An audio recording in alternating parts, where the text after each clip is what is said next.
before we get to that, though, with Supergirl coming to theaters this weekend, we thought we would have a little bit of a conversation here on superhero films, having a bit of a state of kind of conversation. Where are we with superhero movies? Are we getting to the point where it was with the Westerns in the 60s and 70s? Are we inching closer to that? Is it something that's not going away? It's changing. It is evolving, but where are we with the genre? Obviously, we're going to get a ton more in the next couple of years, but Ryan, I'm curious where do you see this genre? Where is it going? Where are we headed with it? I feel like it's so lost right now as a genre, which is crazy because when I started 8 years ago doing podcasts with you, the first film JD and I ever did on an old show that doesn't exist anymore, and you can't find the audio, so don't even try to find it, was for Avengers Infinity War. Yeah. And it was leading up to this culmination of this franchise that had been bubbling for almost a decade plus. And what's so interesting is over my time here, JD, I'm not here to take shots at you, so don't think I'm going to be doing that. Okay. But JD, you have been a staunch defender for a lot of some of the storytelling decisions and directions and places we're going, not just within the MCU, but then in some other factions as well. And there've been good films. I'm not here to be the jerk that everybody thinks I am. There have been good films along the way.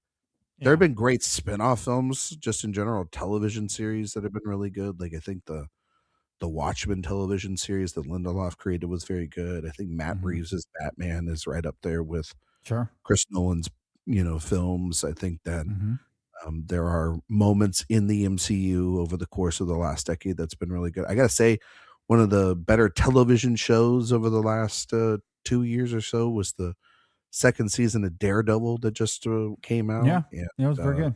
The Loki TV show stuff was really good, minus a certain cast member that we won't name. And so I will say this is that I am very worried because it feels like every time we're about to silver bullet this vampire of a nightmare genre at times, it continues to get back up like it's Michael Myers. And I think of this one like I'm talking about the MCU because last year it was a disaster. Like the Thunderbolts box office was terrible. The reaction to it wasn't very good. I liked the Fantastic Four film, but audiences didn't.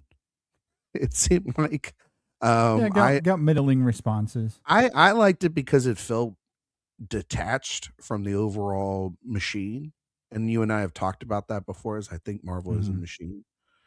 That being said, like the reactions online to the Spider-Man trailer alone and the sale of tickets already, you can just bread and butter the to death the fact that Batman movies and Spider-Man movies are always going to do well. And those are just consistent. What's going to be really interesting are two things. One, this weekend, I think, for Supergirl. Because Superman, while I liked it last year, it was still a moderate success in the grand scope of the year that was Warner Brothers last year. It's a moderate enough success to justify itself. The Punisher television series that Gunn did, the new season, I thought was a way mixed bag. And this is film, you haven't seen Supergirl yet, I don't believe. No, I'm seeing it tomorrow as we're recording this. I haven't seen it yet. I've heard nothing but just kind of like moderate to shoulder shrug to like, I liked it. You know what I mean? And for a movie like that to be the second entry in James Gunn's new vision, and it kind of be like that already, that's not a good sign, in my opinion. And then the big test of the year is going to be Avengers Doomsday, which I think it's going to divide audiences. I really do, JD. Think that we're about to see a massive divide. Now, I think the outcome of all that for the next film, and the future of that, who knows? But I do think the whole like fact we haven't seen a trailer yet, which I know is going to come soon, probably with Spider-Man. The fact that Downey's playing Doctor Doom, I still think that that's going to divide people. It's also coming out the same weekend as Dune. So like, Dune's Day kind of thing, people are talking about all that. I do think Dune will be looked at as the more, even though I'm not the biggest fan of the last Dune film, I think this will be looked as more of the technical achievement, and the Marvel film will look more like the Marvel film, But I don't know. It feels directionless. We were talking about, it's so funny. We were talking about all you listeners out there, professional and college football before we started any of these recordings.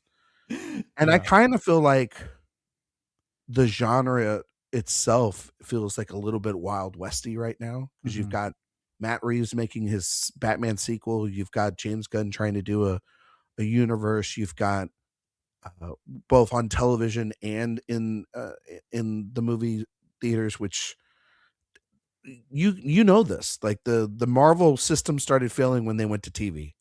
And then you got Marvel that is just trying to get people engaged back again. And then you've got success stories like Obsession, Backrooms, something like Devil Wears Prada. And you see that Marvel films, Star Wars is not engaging nearly as much in IP. So I think it might be an IP problem, but it's weird because I don't think we've never seen such a rise. And then it's not even like a fast decline. It's been a slow, self-inflicting drip that's caused. And it's kind of sad because it then makes you go back and think, wow, that Infinity Saga actually really did have a point to it. Yeah. And it yeah. They had a plan it did on that thing, right? Yeah. So I'm in the middle on all of it. It's weird. It's a weird place to be in. It is a weird place to be in, and I'm sure you guys have talked about this a little bit over at Awards Watch the last few years. We certainly have here as well, in the sense that, the genre has been in a bit of a stalemate, and much of it is self-inflicted.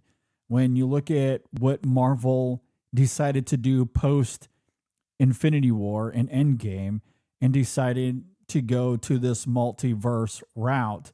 And while there were some good movies in there, I will defend Eternals all day, maybe to Ryan's point. I do have some films here that I'll champion. That's certainly one of them. I thought Shang-Chi was okay. I enjoyed that. I thought Spider-Man No Way Home was pretty great. But generally, even though there are pockets where we can pick and choose the films that we all liked and disliked, the biggest problem with Phase 4, we all know, is that they didn't really have much of a vision. They wanted to introduce new characters that they could implement into the new phase. They were taking their time. They were going about the multiverse saga way too slow. And then on top of that, they introduced an overarching antagonist, a new villain, a new Thanos, if you will, that nobody really cared all that much about unless you were super nerdy into the comics, like I was. I thought the direction they were going to go was pretty fascinating because I do like that storyline in the comics, but then they unfortunately cast someone in that role that eventually became very problematic. And then they had to shift. So part of the stalemate now is not only the self-inflicted wound of we took too long to really develop Phase 4, but then we cast the wrong person in the role. Now we have to shift gears entirely. And since we've already talked about sports, the analogy that comes to mind for me, and I'm much more of a hockey person, I'm sure there are NBA and basketball examples that you could bring up, Ryan. But for me, I think about NHL teams that decide to do a completely new rebuild, but they make the wrong draft picks and they make the wrong trades. And then just as things might starting to get interesting, they have to do a rebuild all over again. And so what was supposed to be a 4 or 5 year process has now turned into a decade. Looking at you, the Detroit Red Wings, not bitter about it.